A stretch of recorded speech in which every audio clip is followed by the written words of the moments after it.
todos, yo soy Shady Knight y pues antes de comenzar el video tengo que comentar la razón de por qué este video se va a hacer así. Realmente no me agrada hacer esto, pero por la falta de tiempo y el retraso que tuve por cuestiones de que a todo mundo se le antojó hacer ruido en esta semana a diario, no tuve la oportunidad de grabar las reviews de cine que tenía que hacer. Y en consecuencia se juntaron 3 películas, 2 de la semana pasada y el estreno fuerte de este viernes. Así que sin más preámbulo, pues voy a tener que hacer las 3 reviews en un solo video para no tener que atrasarme más. Sin decir más, pues comencemos con la primera película que va a ser el estreno de este viernes.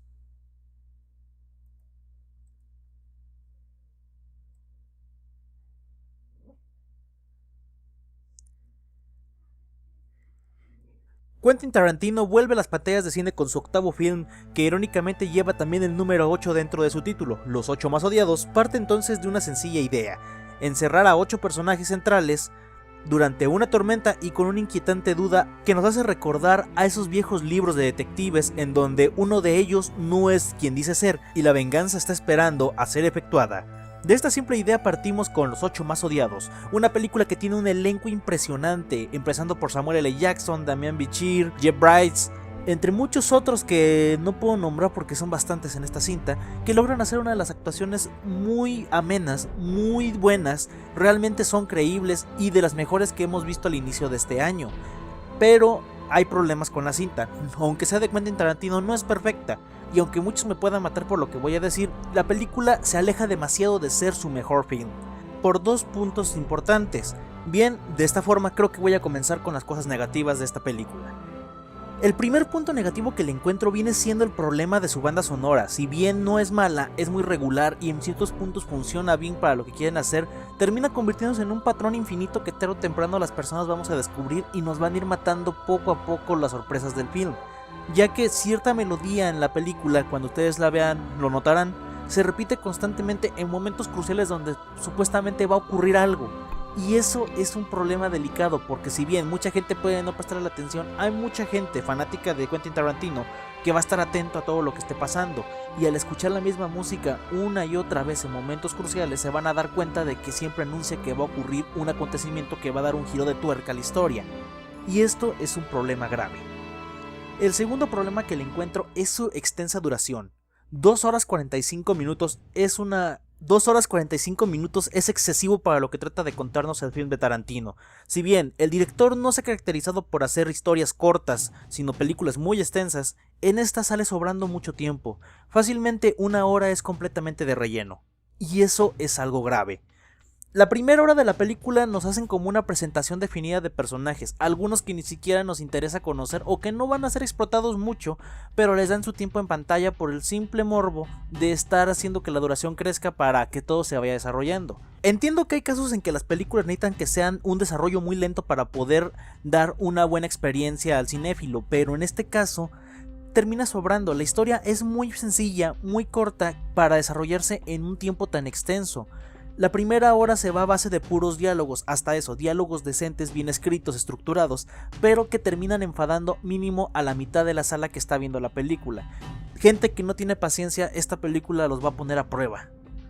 El problema aquí surge en lo siguiente: después de los primeros 60 minutos empieza a tomar rumbo y después de unos 30 minutos después comienza todo el movimiento desenfrenado que caracteriza a Tarantino, lo que nos lleva a un problema en el que está muy desnivelado el primer acto. Muy lento, la mitad del segundo acto muy irregular, para terminar con un tercer acto muy explosivo, pero que no llega al punto de las otras películas que ha hecho anteriormente, como es el caso de Django sin cadenas. Si pudiera decir que esta película se puede comparar con otra de su filmografía, diría que con Bastardos sin Gloria, que empezó con un acto muy interesante, pero luego nos dio 1 hora y media de nada. Así ocurre con Los 8 más odiados. Una película que promete mucho desde los primeros minutos, se ve interesante todo este asunto, pero que conforme va pasando el tiempo mucha gente empieza a bostezar, otros empezamos a perder el interés, o hay algunos que ni siquiera terminan de verla y se salen del cine. Pero en el caso de que podamos soportar la primera hora, la cosa cambia y nos da una experiencia entretenida, muy tarantinesca, y que se nos va a llenar del clásico estilo de Quentin Tarantino. Un cuento clásico contado como un spaghetti western en el cual el gore está a la vuelta de la esquina. Y eso es algo encantador para los fans de Tarantino. En cuanto a cosas positivas de la película, esto mismo es lo que importa bastante, el acto 2 y 3 de la cinta, que están explotados de una forma muy clásica de la fórmula de Tarantino y que aún no se ha desgastado y nos sigue dejando un agradable sabor de boca. Pero para llegar a esto tenemos que soportar una hora tediosa, porque en verdad el inicio de la cinta es muy tedioso. Incluso muchos fans de Tarantino lo han llegado a decir. Los actores están muy bien dirigidos, tienen unas actuaciones estupendas. Samuel L. Jackson, como siempre, es un personaje que se hace notar muchísimo, y aunque en esta ocasión le dan mucha más prioridad a su personaje, no puede robarse la película con tanta persona que está haciendo bien su trabajo en la cinta. Creo que aquí posiblemente el más desperdiciado vendría siendo Damián Bichir, pero pues se comprende por la cantidad de escenas en las que se tiene un diálogo abierto con este personaje y que lo desarrollan de una forma muy escasa a comparación de los demás. Pero aún así cada uno de estos actores está haciendo bien su papel. Curiosamente, Tarantino vuelve a la fórmula que había utilizado anteriormente en Kill Bill y en Bastardos sin Gloria, el cual es contar la película por capítulos. Y si bien mucha gente pensaba que ya había dejado eso atrás cuando no lo utilizó en Django sin cadenas, vuelve de una buena forma. La película realmente sí se siente como si fuera necesario contarse por capítulos, como si fuera un cuento que se cuenta a la luz de la fogata, de traiciones, engaños y de un misterio de no saber quién es quién en realidad. Y la película logra hacer muy bien eso, mantiene perfectamente el misterio cuando arranca bien. Al inicio puede que nos ponga un planteamiento muy interesante, pero se desvanece demasiado rápido por el hecho de que está sobresaturada de duración la cinta y tienen que hacer mucha paja para que pueda arrancar bien la cinta y llenar el espacio que se les dio. Así que, sin más preámbulos, yo le doy a Los 8 más odiados un 8. Es una película buena, muy tarantinesca, gente que ama el cine de Tarantino la va a amar. Personas interesadas en la película pero que son demasiado impacientes, esta no es su cinta. Aunque advierto, si le pueden dar esa hora de comprensión en la que casi no ocurre nada, puede que encuentren algo llamativo que les vaya a gustar en el acto 2 y 3 de esta cinta, y vale la pena ver el desenlace. Los 8 más odiados es una muy buena película, pero no será realmente lo mejor que veremos en este año. Personalmente, yo siento que hemos visto mejores películas en este momento con The Revenant y Creed a comparación del último trabajo de Tarantino, pero aún así es algo que vale la pena verse si se tiene la paciencia.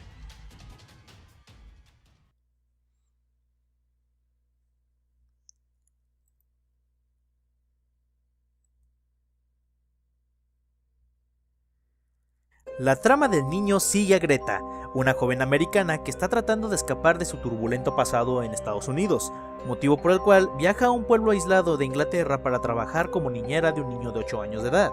Allí, ella descubre que en realidad fue contratada para cuidar a un extraño muñeco de porcelana, el cual el matrimonio lo trata como si fuera su verdadero hijo, el cual falleció hace 2 décadas en extrañas circunstancias.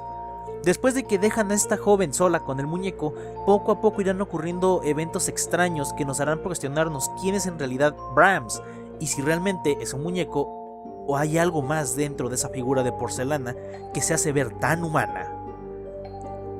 Si bien el cine de muñecos diabólicos ha desaparecido con el tiempo, el niño nos prometía una historia interesante que manejaba de nuevo estas reglas viejas y sin lugar a duda logró dar un espectáculo interesante, mas no memorable. Primero que nada, creo que algo de lo que le dio mucha fama al personaje viene siendo su diseño. Si bien estamos acostumbrados a ver muñecos de plástico, muñecos mecánicos y demás, Brahms es completamente un muñeco de porcelana que carece completamente de la posibilidad de mantenerse erguido por su cuenta, algo que nos hace especular muchísimo a los espectadores al momento de pensar cómo es que este muñeco se está moviendo de un lado de la casa a otro a pesar de su consistencia. También nos presentan la idea de que no todo lo que está en esa casa es lo que parece, e incluso los mismos ancianos que esconden un misterio atroz. Y todo esto se va revelando de una forma lenta pero muy bien armada.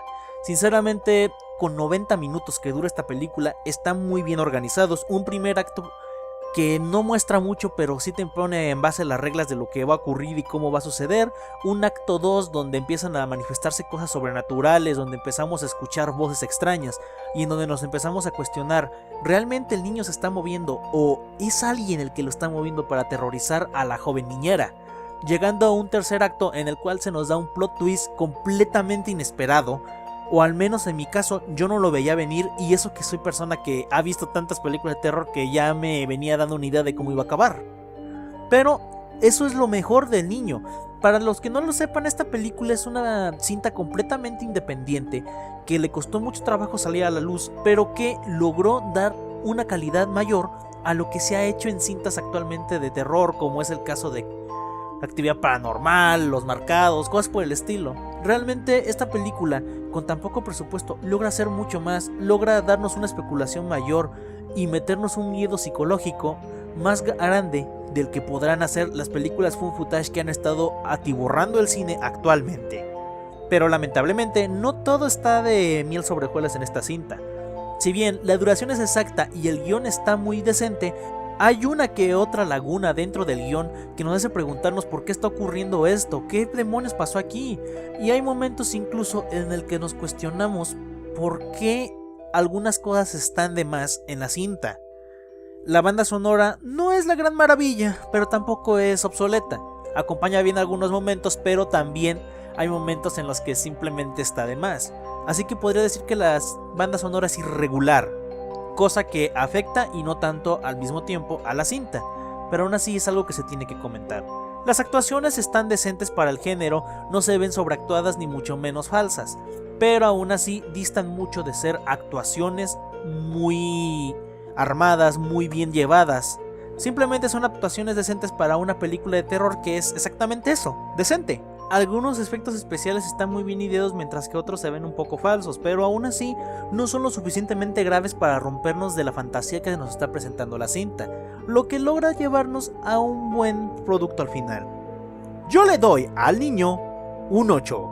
Es una película muy entretenida que te va a divertir, posiblemente la puedes volver a ver una y otra vez en un periodo determinado de tiempo y no te va a dejar una mala experiencia. Pero si buscas algo más aterrador, creo que hay mejores cintas. Si buscas algo estilo Annabelle, créeme, esta película te va a dejar un mejor sabor de boca que la basura que fue Annabelle.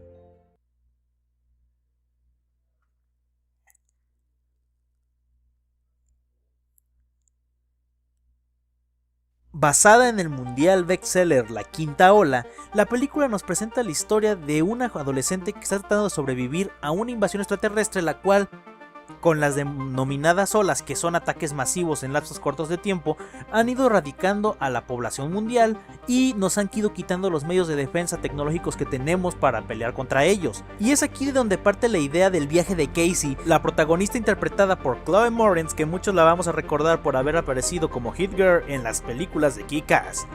Y si bien la historia se presenta como una aventura posapocalíptica en el cual los adolescentes tienen que sobrevivir a las desesperadas circunstancias que los está llevando a un mundo completamente destrozado, es algo ya demasiado visto, pero la fórmula todavía se delater.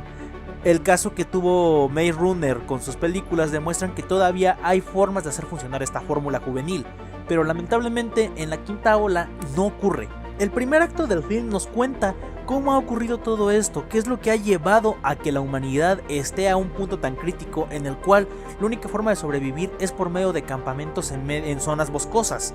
Y si bien toda esta idea inicial se presenta de una forma muy interesante, muy amena, y que es planteado desde el punto de vista de Casey, el problema radica en su segundo y tercer acto. En el momento en el que la chica se divide de su familia por un descuido y se empieza a revelar que el ejército trata de entrenar a los jóvenes para que luchen contra las famosas fuerzas diabólicas que han estado atacándonos con las inmensas olas porque planean dar una quinta avenida, el punto viene siendo, aquí es donde llegamos al punto en el cual todas las novelas juveniles de ciencia ficción se juntan, en donde ocurre un problema en el cual tienes que tomar decisiones para que no se vea exactamente la misma historia, con los mismos personajes arquetípicos mal hechos. Y el problema es que mientras pudo La Quinta Ola parecerse algo más como a Maze Runner, termina pareciéndose mucho más a lo que viene siendo Divergente.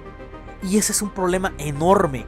Los personajes están vacíos, muertos, realmente no hay empatía con ninguno de ellos, y eso lleva a que nos valga un cacahuate lo que les está pasando.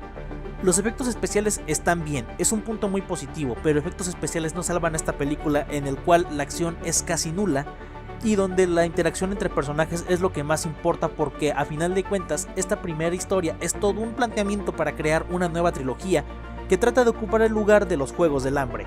Pero lamentablemente, si nos ponemos a plantearnos qué tan buena viene siendo la quinta ola, tras culminar su primer acto, yo podría decir que se parece muchísimo a lo que vienen siendo las dos partes de Sin Sajo en los Juegos del Hambre. Una carencia argumental bastante notoria, otra vez nos encontramos la idea del romance metido a calzador, implantado desde su material original, para que las féminas que van a ver esta cinta se sientan identificadas con la protagonista y empiecen a anhelar al chavo en turno, que es el galán. Pero a su lado nos encontramos con personajes que, más allá de eso, no llegan a tener ni siquiera la pinta de héroes, no llegan a ser protagonistas creíbles que nos interese ver lo que ocurre, y en muchas de sus ocasiones pensamos que las decisiones que están tomando en general en la historia son malas. Hay momentos incluso que ni siquiera sabemos qué podemos esperar de los villanos del film, ya que son tan planos, tan acartonados, que posiblemente pudiéramos haber hecho una película en que la raza humana se está matando entre sí nomás porque sí, y hubiera funcionado mucho más que involucrar a toda una raza extraterrestre en el proceso. La banda sonora es entretenida, debo admitirlo. Hay momentos en los que acompaña muy bien a la película y hay canciones dentro del soundtrack que posiblemente puedan ser agradables para algunas personas. Pero lamentablemente, si no hay algo a que acompañar con esta banda sonora, esta palidece muchísimo. Si bien la película no es del todo desechable, no es una buena película a final de cuentas, y parece muchísimo más un producto hecho para televisión que para cine. Y esto deja demasiado que desear. Yo le doy a La Quinta Ola un 5. Es una película palomera para ver con tu novio un domingo, pero que no volverías a ver. Posiblemente ni siquiera veas las continuaciones. Si puedo identificarla con algo, piensen en lo que pasó con las adaptaciones de Academia de Vampiros, Cazadores de Sombras o incluso con Hermosas Criaturas. Si bien no tienen contextos tan fantásticos como esta película termina sintiéndose igual. Una película que termina llegando a un solo argumento que no es interesante, y a final de cuentas no nos quedan las ganas de ver lo que sigue más adelante. Tal vez si eres un chavito de 14, 12 años, la película se te haga muy emocionante, muy divertida.